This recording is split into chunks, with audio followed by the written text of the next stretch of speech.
beautiful open grasslands on the top of a hill.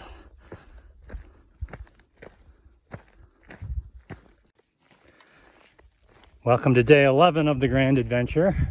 So last night I stayed in, slept on the lawn of Highline Outfitters, where Dave, the proprietor, has this shop in the middle of nowhere.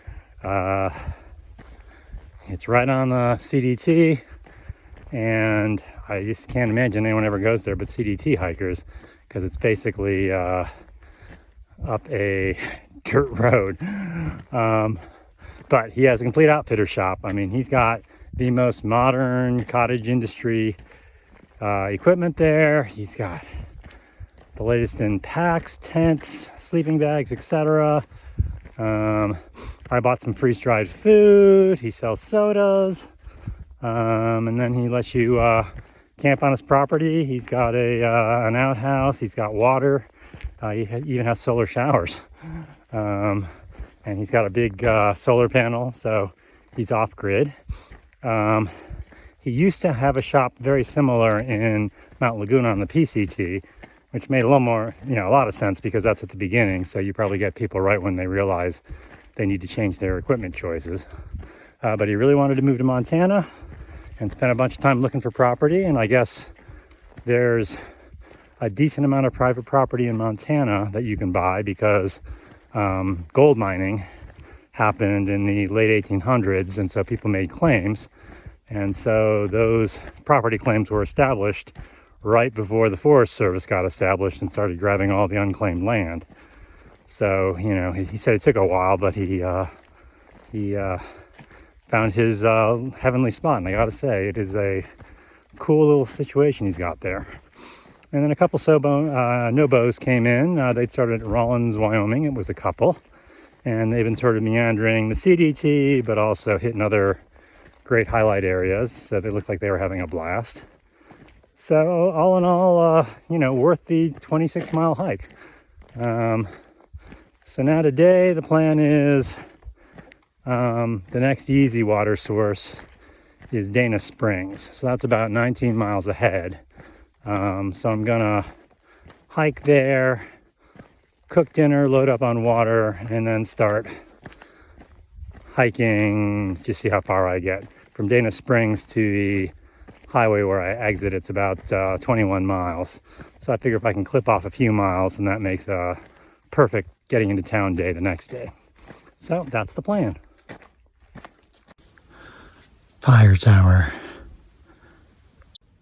So here we are at the fire tower. So I think we'll go up and get the views.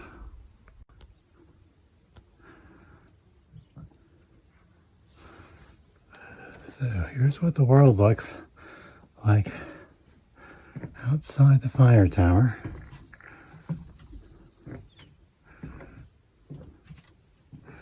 And that's where we're heading.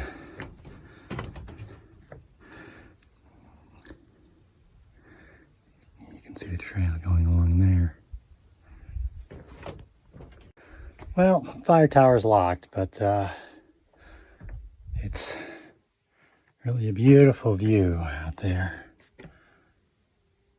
As you can see, there's the mountains we came from. And nice to have a privy so conveniently located. I think I can hear, maybe it's elk bugling in the background.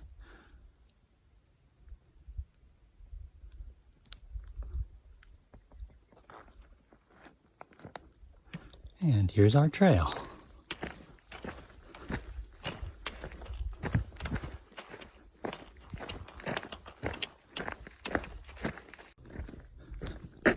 And it's our friend, the cow. That's who's been making the bellowing noises. Just taking my mid-morning break. It's been mostly walking along dirt roads, some cattle grazing, but still up and down. Perfectly pleasant in the trees, not too many burn areas. I've done about 7.5 miles, so I figure I'll walk another 4 or so, have lunch, and that'll set me up for another 8 or so to get into Dana Spring.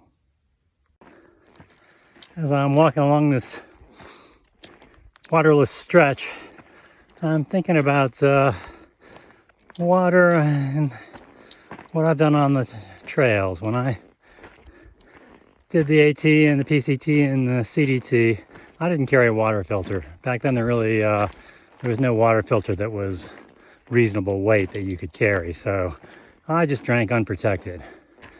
And to be honest, I drank from some pretty terrible places. Mostly it's very pristine and you never worry, but on the AT especially, there were some ponds where you'd filter through your bandana, you'd put in iodine pills, you'd boil it, and just hope that nothing was going to kill you. But I've only really gotten sick once, and that was on the PCT up in Oregon. It wasn't Giardia, but it was some milder version of it. And dropped down, saw the doctor, got a prescription, and felt fine a couple days later.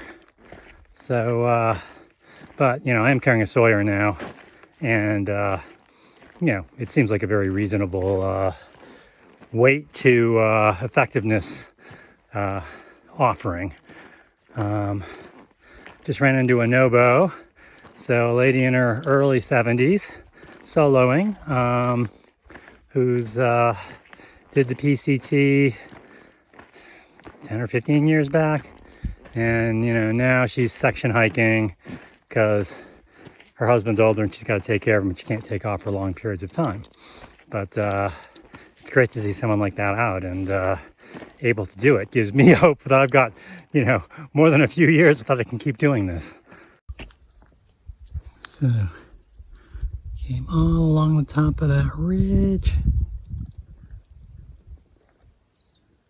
and then up that, and we just dropped down into that valley. Whew, this has been a tough section, let me tell you.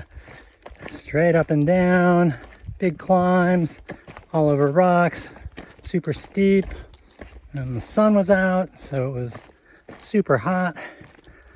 So, man, I was crawling for a while, but now things are picking up, and the sun seems to have gone behind clouds, so it actually looks a lot like it did the day I was trying to do the 28-mile water day.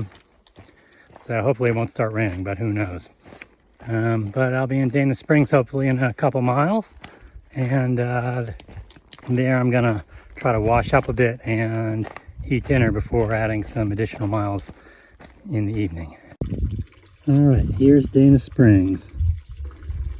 So you can see up there is where the spring actually is, and they have these pipes they basically use to bring the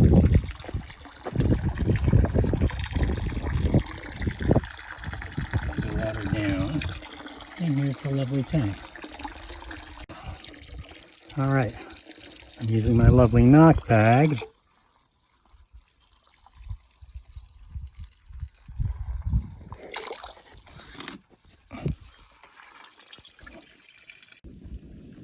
Just hanging out, cooking dinner early, warming up some water by the trough, so maybe we can take a little rinse shower, which would feel good. I was feeling really greasy last night. Evening hiking. So had dinner, cleaned up a little bit over at the Dana Springs, and now I'm trying the technique of after dinner walking, trying to use the cooler parts of the day. So far, pretty enjoyable. You can see where we're heading towards. The mountains are much lower, so I think we're out of the high divide and into more of a low transitional divide. Stealth campsite right off the road. Fortunately, I don't think there's any traffic.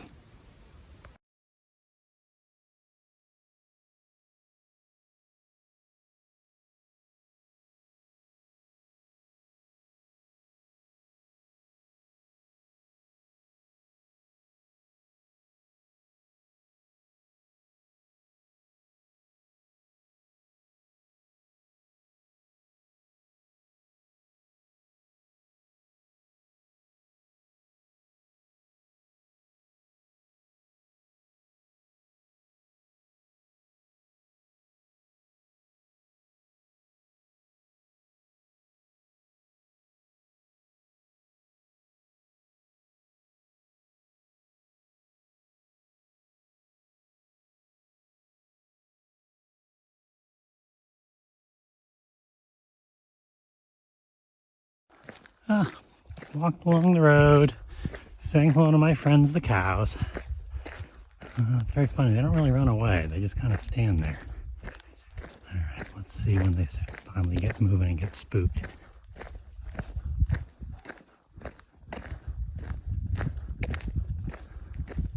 Oh, there they go. Goodbye, my friends. Of course, the ones guarding the gate aren't moving.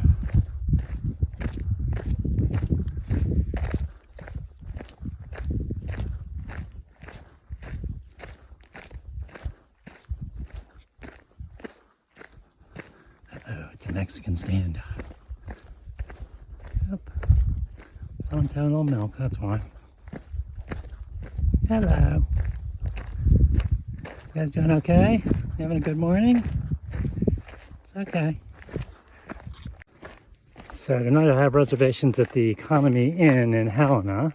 So it's a inexpensive hotel that's near the old downtown. You know, because most of their hotels are probably by the highway, which would be kind of tough without a car.